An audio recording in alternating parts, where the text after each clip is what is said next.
नमस्कार, मेरा नाम प्रहलाद है और आज हम डिस्कशन करने जा रहे हैं ग्लैंड फार्मा शेयर के बारे में। तो चलिए चार्ट पैटर्न से शुरू करते हैं। तो देखिएगा, अगर इस शेयर की बात की जाए तो इसका लाइफ टाइम हाई था 4287 रुपये और वहाँ से गिर के आ चुका है ये 911 रुपये पे। तो चलिए डिस्कशन करते हैं कि क्या बिजनेस के अंदर कुछ खराब हो गया है, क्या बिजनेस बंद होने वाला है इनका, या फिर यहाँ से रिवर्सल आने वाला है, ये जस्ट एक नॉर्मल फिनोमिना है। तो चलिए इसको यहीं से शुरू करते हैं। तो सबसे पहले क्वार्टरली रिजल्ट्स के ऊपर आते हैं। तो देखिएगा, अगर लास्ट ईयर ऑन ईयर की बात की जाए तो पिछले मार्च के अंदर इनकी जो सेल्स थी वो 1100 करोड़ के आसपास थी और इस बार कितनी है 785 करोड़। अगर प्रॉफिट मार्जिन की बात की जाए जो 32% था वो कितना रह गया 12%। और अगर बात की जाए नेट प्रॉफिट की जो 286 करोड़ था वो सिर्फ घट के रह गया 79 करोड़। तो ज़रा जानने की कोशिश करते हैं कि क्या वाकई सब कुछ ख़राब हो गया, कि रिजल्ट्स तो इसे काफ़ी ख़राब नज़र आ रहे हैं। तो क्या वाकई सब कुछ ख़राब है या फिर ये एक टेम्परेरी इशू? तो चलिए इसे पॉइंट वाइज एक्सप्लेन करते हैं। तो सबसे पहले बात करते हैं किस चीज़ के बारे में, इसकी सेल्स के बारे में। किसकी जो सेल्स है उसके अंदर डी ग्रोथ क्यों है? तो उसके अंदर क्या है कि तीन चार रीजन है। सबसे पहला तो इनका रीज़न क्या है, इनके जो कोविड प्रोडक्ट थे इनकी सेल्स में कमी आ जाए। तो देखिए, लास्ट ईयर की बात की जाए तो तब तक इनके कोविड से रिलेटेड प्रोडक्ट सेल्स हो रहे थे जो इस बार नहीं हो पाए, जिसकी वजह से क्या हुआ, रेवेन्यू में कमी है। सेकंड है शिफ्ट ऑफ की पार्टनर्स। इनके कुछ एक जो की पार्टनर्स थे वो क्या हो गए, शिफ्ट हो गए, उन्होंने प्रोडक्ट लेना बंद कर दिया। उसके अंदर एक रीज़न क्या है कि इनके जो कंपनी को ये प्रोडक्ट सेल करते थे वो कंपनी क्या हो गई, दिवालिया हो गई। तो दूसरा रीज़न क्या हुआ, इनका शिफ्ट ऑफ की पार्टनर्स। तीसरे रीजन की बात की जाए, इनका एक्सपेंशन। कि देखिए करंटली क्या कर रहे हैं, ये एक्सपेंशन पे फोकस कर रखा है इन्होंने। इनकी जो एग्जिस्टिंग यूनिट थी उसे इन्होंने क्लोज करना पड़ा ताकि उसे तोड़ के बड़ा बना सके। तो उसकी वजह से क्या हुआ, उनकी जो प्रोडक्शन है वो इंटरप्ट हो गई। और फोर्थ रीज़न क्या था इनका, कि हर साल क्या करती कंपनी अपने नए प्रोडक्ट लॉन्च करती और उसके ऊपर पहले क्या होता था, इनका रिवेन्यू के अंदर लगभग 10% का इजाफा हो जाता था। लेकिन इस बार क्या हुआ, वो 3% हुआ क्योंकि इंटरनेशनल मार्केट में चीज़ों के प्राइजेस गिर गए।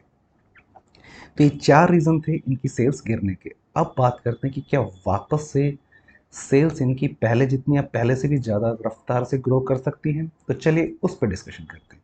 तो शुरुआत की जाए इनकी, क्या पहले रीज़न की, इनके जो नए जो पार्टनर्स थे उन्होंने जिन्होंने प्रोडक्ट्स इनसे लेना बंद कर दिया, वो क्या किसी तरह से इम्प्रूव हो पाएगा, उस चीज़ को किस तरह से टैकल हो पाएगा।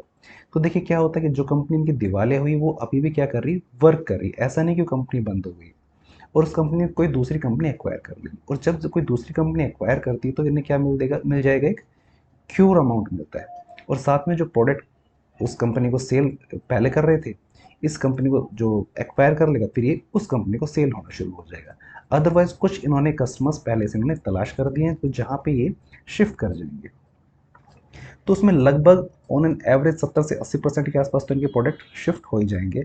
और अगर सब कुछ सही रहा तो इनके जो एग्जिस्टिंग पार्टनर्स हैं जहाँ पे प्रोडक्ट सेल कर रहे हैं तो वो लगभग नॉर्मलाइज होने वाला है। सेकंड चीज़ देखिएगा, इनकी सेल्स इंक्रीज होने के पीछे क्या रीज़न रहेगा, चाइना के अंदर से अप्रूवल मिलना।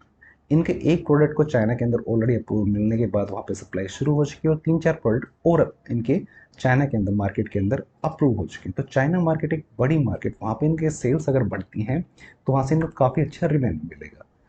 तो देखिए, क्योंकि इनका जो कंपनी का जो फाउंडर है वो ही चाइनीज़ है तो चाइना के अंदर इनको क्या मिलेगा, अच्छा लॉजिस्टिक सपोर्ट, अच्छे इनको पेंट्रेशन बहुत ही अच्छा मिलेगा। तो सेकंड रीज़न क्या है इनका, जो सेल्स एक्सपेंड करने का चाइना के अंदर पेंट्रेशन। तो चाइनीज मार्केट के अंदर इन्हें अच्छे से पेंट्रेशन मिलेगा। अब तीसरी चीज़ पे आते हैं सेल्स इंक्रीज होने की। तीसरी है इनको, इन्होंने कंपनी को एक्वायर किया है सिनेक्सी। अगर इस कंपनी की सेल्स के बारे में हम बात करें तो इस कंपनी की जो सेल्स है, देखिएगा इस कंपनी की जो सेल्स है वो सेल्स कितनी है, 184 मिलियन यूरो। अगर इसे काउंट किया जाए तो कितना होता है, लगभग ये 1500 करोड़ के आसपास चली जाती है। तो लगभग 1500 करोड़ अगर देखा जाए तो इस कंपनी का जो नेट सेल्स है वो कितनी, 3600 करोड़, उसमें 1500 करोड़ और एक्स ऐड हो जाएगा। तो ये बहुत बड़ा अमाउंट होगा। तो फिर अगर सेल्स की बात की जाए तो सेल्स जो पहले 3600 करोड़ थी तो 1500 करोड़ ये और उसके बाद क्या है, चाइना की मार्केट में पेंट्रेशन की वजह से इन्हें एक्स्ट्रा रेवेन्यू मिलेगा वो, और जो एग्जिस्टिंग जो प्लेयर्स हैं वहाँ पे प्लेयर्स चेंज करके जो अगर जो हम इनकी जो कंपनी मतलब कि जो बैंकरप्ट हो चुकी है उसे कोई दूसरा बंदा खरीद लेता है, या फिर जो एग्जिस्टिंग जो प्लेयर है उन्हीं पे क्या करके जो प्लेयर्स शिफ्ट करके ये एग्जिस्टिंग रेवेन्यू को तो बचा ही लेंगे, ये उनके अंदर रेवेन्यू और ऐड हो जाएगा। तो कुल मिला के इनकी सेल्स पहले से भी काफ़ी ज़्यादा बढ़ने वाली। अब बात आती है मार्जिन्स की, कि इनके मार्जिन्स कम, क्या मार्जिन्स फिर से इंप्रूव होंगे? तो देखिए मार्जिन्स इंप्रूव गिरने के पीछे एक रीज़न क्या था कि इनकी एग्जिस्टिंग जो प्रोडक्ट लाइन थी उन्हें क्लोज करके इसने एक्सपेंड किया। तो देखिए जब कोई एक्सपेंशन पे आती है ना कोई कंपनी, या फिर किसी साथ में उन्होंने दूसरी सिनेक्सी कंपनी एक्वायर किया, तो इस टाइम पे मार्जिन का कम हो जाना बिल्कुल लाजमी है, क्योंकि जब कोई कंपनी किसी दूसरी कंपनी एक्वायर करती है, एक्सपेंशन मोड पे होती है, तो उस वक्त क्या होते हैं, उनके खर्चे बढ़ जाते हैं और मार्जिन पे प्रेशर पड़ता ही पड़ता है। और जब जैसे वो चीज़ वर्किंग शुरू हो जाती है उसके बाद इनकी जो सेल्स है और ये जो ग्रोथ है एकदम से ज़्यादा बढ़ती है और उसका बहुत ज़्यादा बेनिफिट मिलता है। थर्ड, ये जो कंपनी आर एन डी पे बहुत ही अच्छा वर्क करती है। आर एन डी पे अच्छा वर्क करने के पीछे एक इनका जो एग्जिस्टिंग जो इनका अचीवमेंट, उसके बारे में क्या बताएं हम आपको। आज तक इन्हें यूएस एफडीए से एक वार्निंग लेटर इशू नहीं हुआ। तो ये जो कंपनी जिस बिजनेस में काम करती है, ये करते हैं स्टेरल इंजेक्टेबल बिजनेस। तो देखिए होते क्या है, ये वो दवाइयाँ होती हैं जो इंजेक्शन के फॉर्म में बॉडी के अंदर इंजेक्ट की जाती हैं। इस बिजनेस के अंदर क्या होता है, बहुत ही मतलब एक तरह से साफ सफाई वाला काम होता है। कोई भी ऐसा प्रोडक्ट हल्का से भी कुछ अंदर इंजेक्ट कर सकते हैं जो बॉडी के लिए क्या हो, हार्मफुल। तो ये जो बिजनेस होता है बहुत ही क्या होता है, मार्जिन वाला बिजनेस होता है। और इस बिजनेस के अंदर बहुत ही आपको बिल्कुल एक क्लैरिटी और उसकी ज़रूरत पड़ती है, बहुत ज़्यादा अप्रूवल्स की, क्योंकि बॉडी के लिए हार्मफुल होते हैं। तो ये इस बिजनेस के अंदर है, और इस बिजनेस के अंदर केपेक्स की बहुत ज़्यादा ज़रूरत पड़ती है। नए प्लेयर के अंदर का इसमें घुसना और उसमें मार्जिन को लगातार मेंटेन कर पाना इतना ईजी नहीं है। तो इनके पास क्या है, एडवांटेज है स्टील इंजेक्टेबल बिजनेस का, और डिफरेंट डिफरेंट मार्केट को एक्सेस इनके पास है। तो ये है कि इनके फिर से मार्जिन इंप्रूव होने की रीज़न।